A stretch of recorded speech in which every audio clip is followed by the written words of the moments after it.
实我也还挺想那口嗨型减肥，我也挺想撕的。那跟刚才那个其实有点重合。那个20到60，但是20有的人他虽然那个不减肥，但他身体也很健康。有些人虽然不减肥，但他也不口嗨，你知道吗？哎，你不口嗨吗？你也不需要减肥呀。我从来不口嗨。那我俩都属于他也不口嗨，他那个有行动力，我口嗨，我就是口嗨型减肥。看看观众朋友们说了什么啊？毛毛、雪琴、娘娘，你们好，我想撕掉的标签是自卑。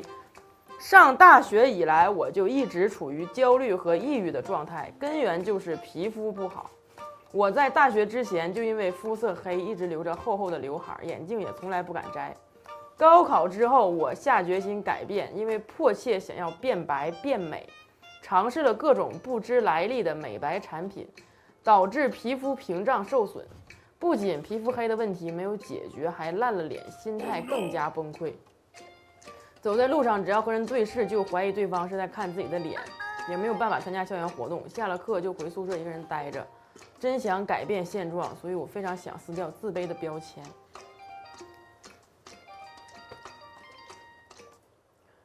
我感觉我们或多或少都有这种容貌焦虑的时刻。或者是你剪了一个比较难看的头，就是但是那个头吧，后来我发现你只有你自己能看出来很难看，别人其实也看不太出来。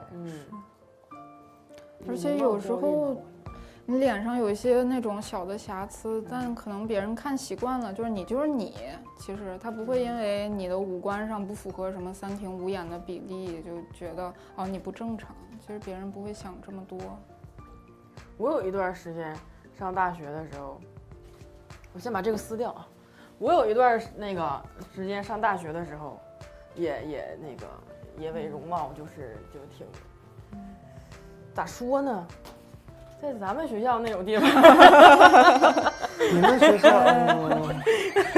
冒昧了，按理说不太应该有这种容貌上的焦虑，因为我们学校大家都很包容。对，第一很包容，第二大家都很追求那个内在。对，确实是这样的。但我那时候老参加那个，我记得我当时参加社团，在社团这种你就很现实。就是真的没有人选你做搭档什么社团呢？我忘了什么社团了，就是那种反正你需要男生女生搭档嘛，你就没有人选我，我当时也非常的难受，非常真实。你把它归咎于是你的外形？对，我当时就是把它归咎于，因为大家第一次见面，除了看外形，看什么东西呢？然后我当时也非常的难受，但后来。就是我觉得大家都必不可少的有经历过这样的一段时间，就是我觉得自卑这个东西，包括我刚才说，我从小圆肩驼背就不敢看人，他没有办法说我今天一下子就能改变掉，就是但是需要可能一点一点的，你要确立这种，我不需要通过容貌去取悦别人，喜欢自己非常重要。对，我真那时候就觉得我不需要通过容貌去取悦你。而且其实上学的时候，尤其青春期是很容易为容貌焦虑的。然后进了社会以后，然后自己慢慢工作赚钱了，其实这方面会少很多。就是你会不在乎大部分人的看法，对，好很多。对，就是比较敏感。对，那时候真的，你看我那社团再也不去了。就去一回，完了没人选你，没人选我，我就老磕碜了，我就走了。我既然没有人选我，就不跟你们玩了。是你们不喜欢我，换一拨人玩。那我也有其他很好的朋友，其实，但是这个姑娘可以就是应该是个女孩吧，看上去就是可以找一个就是这种不要乱搞，就是护肤上对，还是听医生的话，就不要再自己去上网查或者什么听别人说去怎么治疗这个脸了。这个我们以前在护肤上都走了很多弯路，都走过这种弯路。对，哎一定要好好听医生的话，不要自己瞎买啊，会好起来的。下一个，好，毛雪鸟柠檬好。你们好，马上就要从穿着厚重羽绒服的冬天迈向温暖的春天了。我希望能撕掉口嗨型减肥这个标签。我每次都会规划的特别细致，每天吃什么、怎么运动都会安排好，但是总是很难执行下去。看到别人吃东西就忍不住，所以减肥永远都停止在朋友圈的宣言上，从来没有成功过。在春天换上轻便的衣服之前，这一次一定要减肥成功。我每年都这么说。哎呀，我觉得减肥吧，大家要搞清楚它的那个，我们可以说减肥吗？可以啊。我们减肥，我觉得大家不要认为它就是我现在瘦了，就它是一次性的东西，它永远是改变你以往的生活方式。如果不能接受这个的话，就是很难成功。对，可能大家很多人都是我一下我减多少斤，也有成功的，然后我又会反弹，恢复到原来的那种不健康的饮食，那就没有意义了，让自己的身体不停的这样。是，而且它一定会伴随饥饿感。就是如果是，而且你要馋的话，你就受不了的话，那确实不太容易。啊，那就是现在你也会经常感觉到饿或者？我还好，因为我已经习惯了。你刚刚想说啥？让他打断了。我想说，就是我有时候其实没有做任何减肥的努力，但看到一个秤我就想上去，我就希望它变轻，就可能没有任何努力，但有很多不切实际的幻想。对，我可能属于妄想型减肥吧，大概。我现在就是，我有的时候就有很长时间没上秤，是不敢上秤。咱俩是反的，你看秤你想上就看瘦没瘦，我很长时间没上秤，我看那秤我都躲。那你内心是渴望变瘦吗？我渴望啊，但是有那么渴望吗？就是我一直觉得，如果我没有付出绝对坚决的行动，就是说明我内心的渴望还不够，没有驱使我就放弃那些美味的食品。也不用，其实就是还是找对方法。就是，反正可能也没有那么就是说我必须得瘦，但是还是渴望的，渴望也做过一些努力。但我的问题是不爱动。那个口嗨型减肥是什么？口嗨型减肥就是光嘴上说，在嘴上很嗨，然后没有付出行动，就是那种换头像什么的，不瘦10斤不换头像。哎，但你不是，我听说这个就是你老说出来，它就是不容易办成功的事儿。对，就是一个心理学家做实验，对，你一说出来，哎，就你满足了这个什么成就感了，然后怎么样了？所以大家如果就是有什么事儿放在心里，非常想做的话，就在心里边了。就是我在心里说我要减肥，心里都不要告诉别人好像对，心里边。我告诉自己嘛，我要减肥，要付出一些行动。对，三天两头说就感觉这事儿干完了。对，是吧？我也会有这种，我说我要干一个什么什么，我就仿佛这事儿成功了已经。减肥这个事儿，我减这老些年了，我感觉你没咋减呢，就是我这老些年都在说要减肥。也很多年了。你刚才那是你发的，是不是？我偷偷发的。但其实不是每个人都必须要减肥，就是当然不是了，只是我有会间歇性的非常想减。我觉得有时候自己想改变容貌上的事情，是因为心境有点沮丧，才会觉得改变外表这件事情就很重要。对，然后说办事儿最近特别顺的话，其实人很难想到我要变好看这个事儿。健身学英语都是同样的道理。还有那啥，我就学英语啥的，我到现在就也没有。观众说，找老师。很多观众想撕掉讨好型人格这个标签说自己总是控制不住去讨好别人，甚至是不相干的陌生人。希望自己能够更专注自己的心，对自己好一点。你们是这样的人吗？我原来比较严重，我这2年好一些了。我特别害怕我自己以为是，但其实没有人觉得自己被讨好。你不会拒绝别人吗？就是比较难。我觉得这是2件事，我也不敢拒绝别人。有的人就敢啊，但我会婉拒。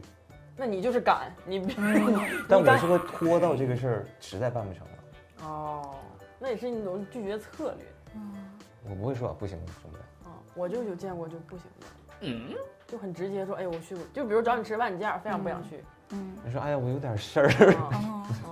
会创造一些事儿。我说还得假装答应呢，好呀。完快到的时候，哎呀，我临时有个事儿，还得编一个。这个我觉得很多人都，我觉得大家没有难以，都是为了避免冲突。对，避免的就是希望别人喜欢自己嘛。是。哦，讨好型人格哦，这还有个这个讨好型人，我原来真的是，原来我生怕别人不满意，就是那种2个人找我办事儿，然后都找我这一天办事儿。正常人会拒绝掉一个，我都想办法给他俩那个档期调开，就把他俩的这个时间调开，完我就先帮你办这个，再帮他办那个，完了对后办的还充满了歉意。但是你不觉得就是你对谁都好，那好的就没有价值了？我对他也不是好，就是怕得罪人，我怕得罪他，我并没有说，因为我老觉得就是你不帮他，你就会得罪他。你得罪他呢，你仿佛就会失去一些东西，但并不知道我失去的东西是什么，就有一种信念，就是得罪了就会失去，跟原生家庭有关。又回到原生家庭了。观众们还有什么？但根据我的经验，就是你有时候你得罪了一个人，你可能啥也不会失去。对，而且如果这个人这么容易就得罪了，你早晚得得罪他。对。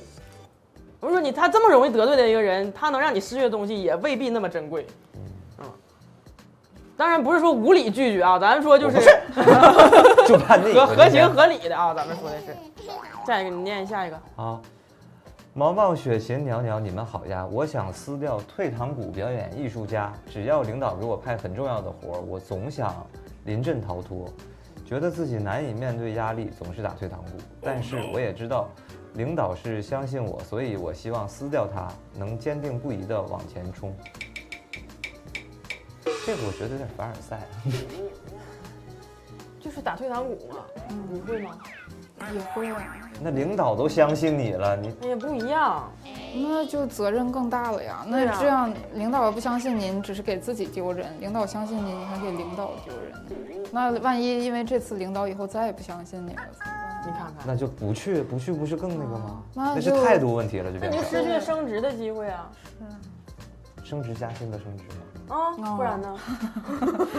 有丝分裂了，升职。那你说你去了办不好，和你不去，哪个更严重后果？我觉得都很严重，所以他怕的就是。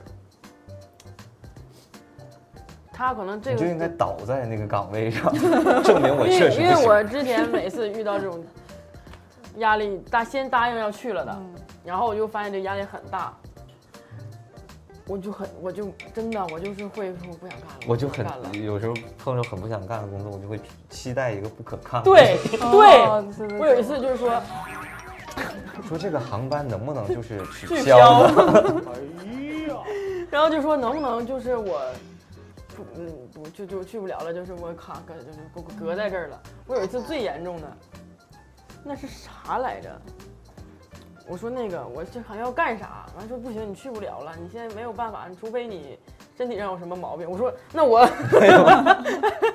就是会非常的想逃避，经常的，就可能第一天跟拖延那个一样。我第一天我还想越临近的时候，对我拖到第2天嘛，第2天想拖到第3天嘛，第3天我想我有什么方法把这个活推掉，就会这样。但往往最后结果是硬着头皮上了嘛，也没咋地，确实也没咋地，咱们自己可能感觉干的，但觉得干的不好，但其实可能也还行。当时就觉得是灭顶之灾了，然后过后想啊，原来能应付过去。对，好像也能过去。你还会觉得哎，那这个事儿都行。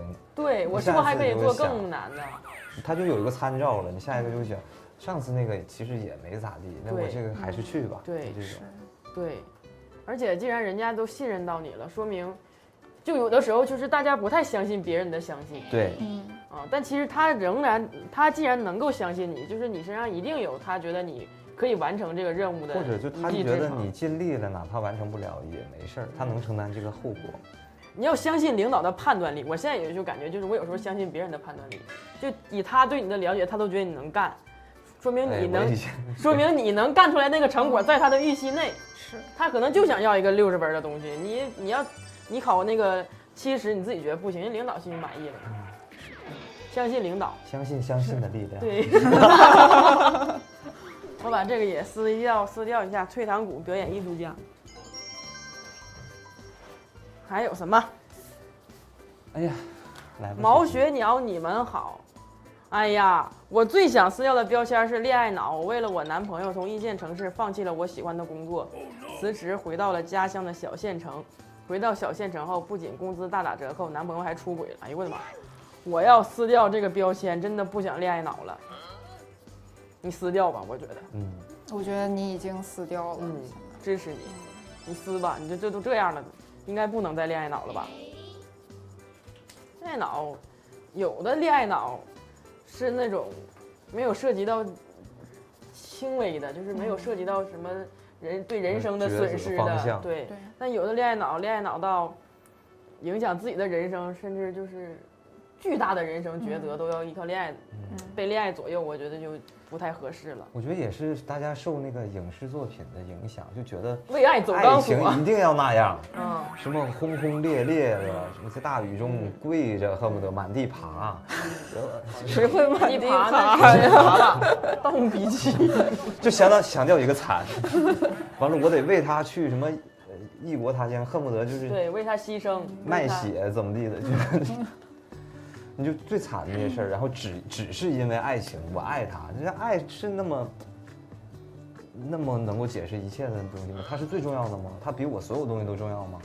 我觉得有的时候啊，就是恋爱脑那个做的那个决定，跟我们深夜做的决定是一样的，就是在那个氛围里一下冲动了，你俩可能多谈3个月，你就再也不想跟他，为走钢索了呢。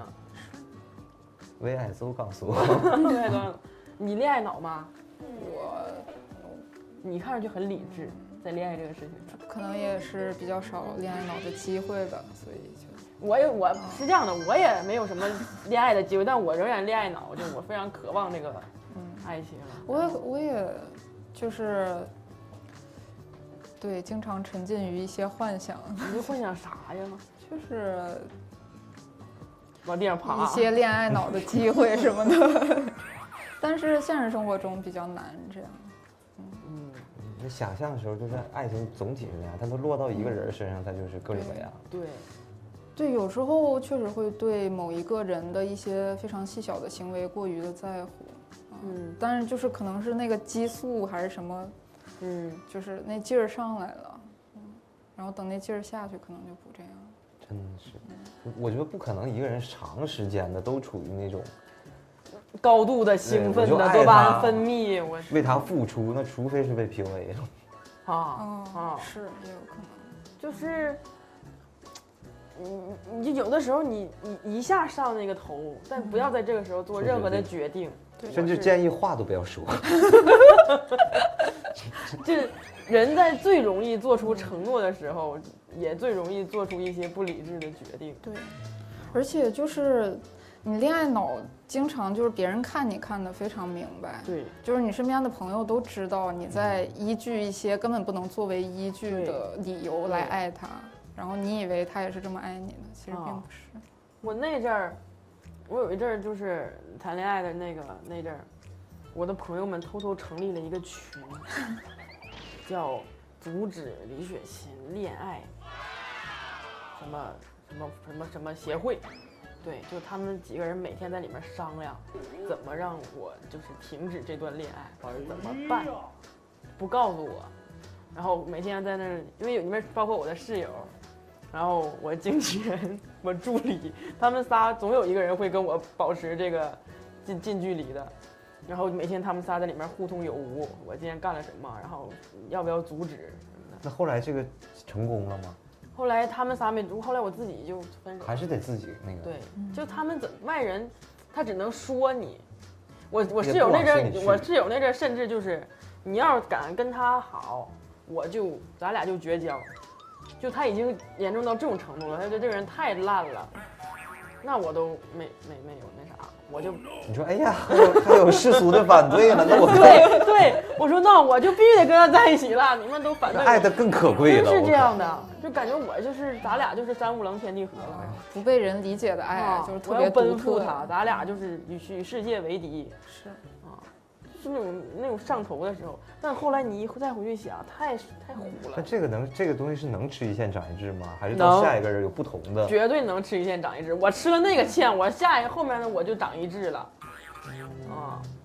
就是你这种戏剧性的感觉有过一次以后再来一次就没有那么新鲜了。对，你自己就没有那么，咱没有那么抓马。是，就是我已经换一种方式，我感觉我的女主角人生已经体验完了。那不悲情吗？你不对呀、来个悲剧收尾。HE 的吗？对呀、甜宠。因为当时我跟那个人好的时候，我就觉得我一辈子不会再爱像爱他一样爱另一个人了。你就会觉得我这辈子最爱他，万一手术什么玩意儿了，就是这种。完了你再，但它会影响到，就是其实它会影响到你在进入下一段关系的时候，你会想我会不会过了多久之后，我也不对这个人就是再投入了什么的，会有一些就是创伤吧，老想起来一些失败的经历，也挺恋爱脑的。你有什么对方做什么举动会让你瞬间下头？哎呀，如果是刚刚开始还不熟的话哈，就跟我说很多人的坏话，这个我会不喜欢。哦，就是，而且我喜欢，就是我俩天天做假。刚认识的时候，就刚开始恨不得暧昧时候，然后而且他说那些都非常负面的，他不是一个不是像幽默的出来的哈，就是很负面的那种，我会不喜欢。我好像我要看到一个人特别容易生气的话，我就立刻我就会下头。哦，我也会，我还会看到那种，就是他对，就是像什么服务人员呀、态度不好，是就贼装，完了那种我也。那如果点菜非常挑剔呢？他只要礼貌性的，我觉得就 OK。礼貌性但很挑剔，那就是个人习惯嘛，特性。因为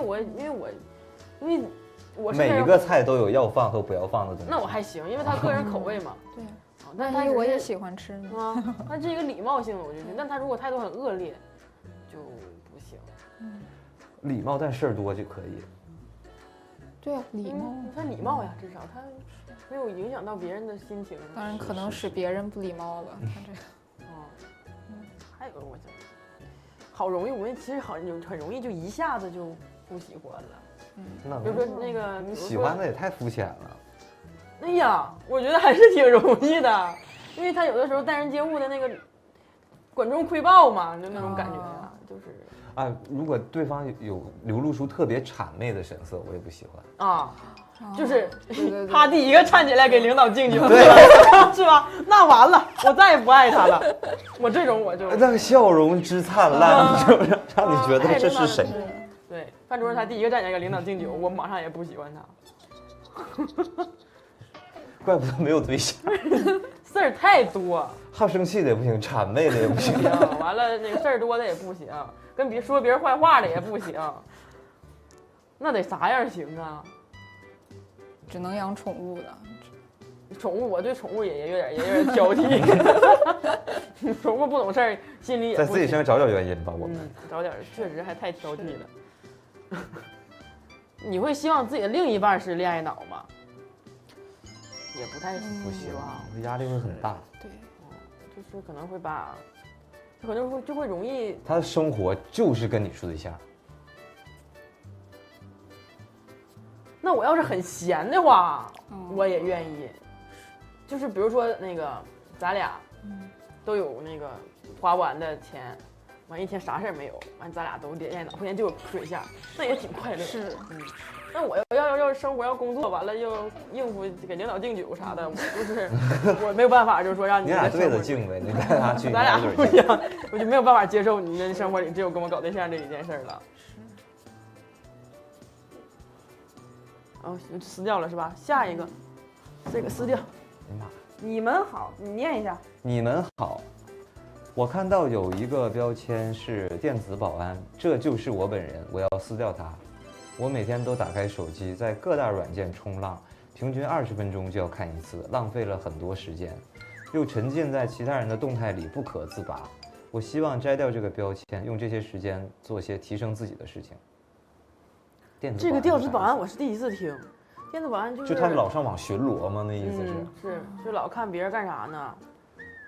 就啥软件都冲别人是身边的人还是网络上的人？不是，应该是网络上的。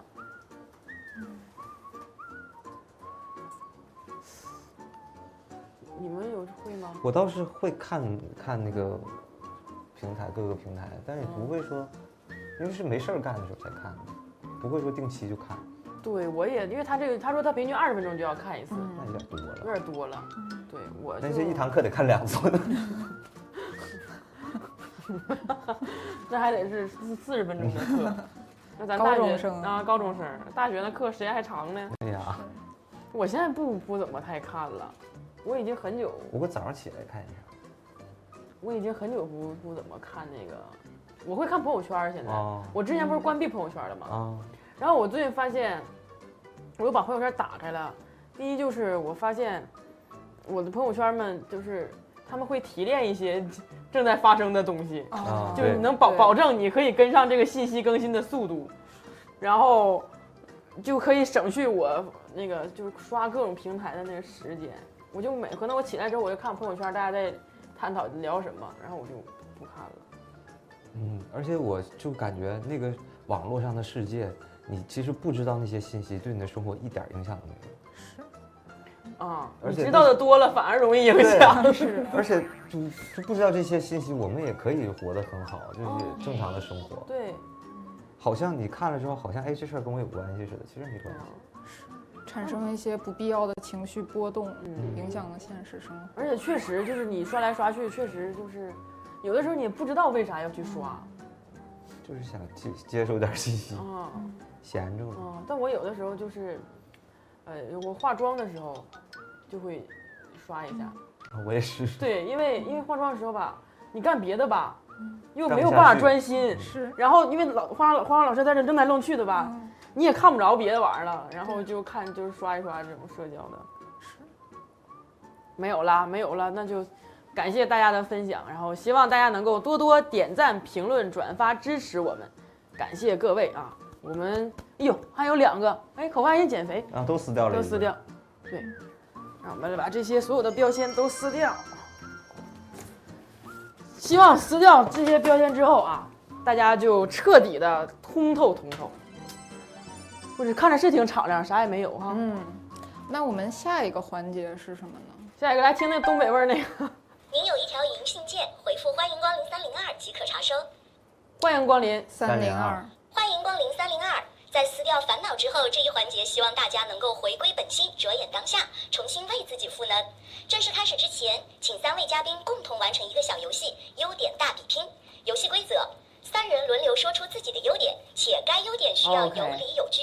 10秒内还没有开口说出自身优点的人，则需要完成一个神秘任务。优秀的你，请大胆夸出来吧！来吧，这活儿2位老师擅长不？我们哪是不擅长？得了吧，你可太擅长了。我先说吧。哎呀，我是先说哪个？第一个就卡了。我不熬夜。是不是？你怎么不？咱们定一。